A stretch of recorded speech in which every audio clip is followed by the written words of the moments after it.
Hello বন্ধুরা, আজকে এই আইএফবির এসিটা সার্ভিস করতে এসেছিলাম। তো এটা হবিবপুরে, তোমরা দেখতেই পাচ্ছ। ফিল্টারটা সেরকম নোংরা পড়েনি, তবে হয়তো ফিল্টারটা কাস্টমার ঝাড়ে মাঝে মাঝে, কিন্তু কয়েলে বেশ খানিকটা নোংরা আছে।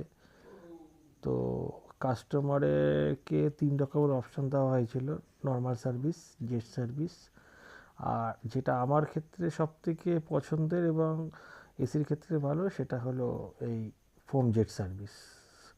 তো ফোমটা ফার্স্টে পুরো কভার খুলে নিয়ে ফোমটা স্প্রে করা হয় কয়েলের ওপরে।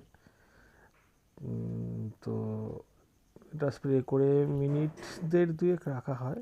এই ফোমটা স্প্রে করা হচ্ছে, মিনিট 1.5-2 রাখার পরে কিছু ক্ষেত্রে যদি কয়েলে প্রচুর নোংরা থাকে, তাহলে সেটা ব্রাশ দিয়ে ঘষা হয়। ঘষে নিয়ে তারপরে ব্যাগ লাগিয়ে জেট পাম্প দিয়ে ওয়াশ করা হয়। তো এটাকে 2 মিনিট রেখে জেট পাম্প দিয়ে ব্যাগ লাগিয়ে ওয়াশ করা হচ্ছে। তো আইএফবির এসির ক্ষেত্রে একটা জিনিস খুব ভালো লাগে, সেটা হলো এর কয়েলটা না গোল্ডেন ফিঞ্চ হয়। যেমন ব্লু স্টারে পিওর ব্লু হয়, এলজিতে অ্যাকোয়া ব্ল্যাক হয়। তো এক একটা কোম্পানি এক এক ধরনের কোটিং ইউজ করে। আইএফবির ক্ষেত্রে এটা শুরুর থেকে আমি দেখে আসছি গোল্ডেন ফিঞ্চ, এবং সেটা ইনডোর আউটডোর দুটোতেই। তো এটা ইনডোরে জেট সার্ভিস চলছে।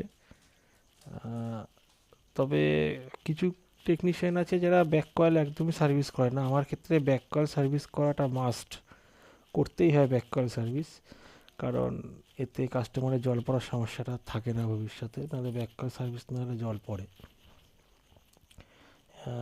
ছাদে কভারগুলো আর ফিল্টারটা নিয়ে যাওয়া হয়েছে, ওয়াশ করা হচ্ছে। অনেকে শ্যাম্পু দিয়ে ওয়াশ করে, কিছু ক্ষেত্রে আমি শ্যাম্পু দিই না, আমি প্রেশার গানে একটু ভালো করে ওয়াশ করে নর্মাল কাপড় দিয়ে মুছি। একবার শ্যাম্পু দিয়ে ওয়াশ করে পুরনো কভারে সমস্যা হয়েছিল, ছোপ পড়ে গেছিলো হলুদ কালারের 7 দিনের মাথায়। তো সেই ভয়ে এবার করি না। দেখো, এটা ফ্ল্যাপারটা ওয়াশ হচ্ছে। তো আইএফবি ফ্ল্যাপারে মাঝখানে একটা পুশ ক্লিপ থাকে, এটা আইএফবির বিশেষত্ব। যেমন প্যানাসোনিকের কিছু মডেলে ফ্ল্যাপারটা উল্টো দিকে ওপেন হয়, এটা কভার সার্ভিস হচ্ছে। কভারটা আচ্ছা ওয়াশ করে নেওয়া হলো, একদম উপরে টপ। এবার তারপরে করা হলো আউটডোর সার্ভিস।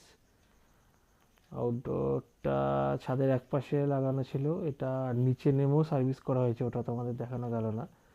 পুরো নিচে কার্নিশে নামা হয়েছিল ওপর থেকে। সার্ভিস করে কমপ্লিট করে মোছামুছি করে এই হলো আউটডোরের অবস্থা।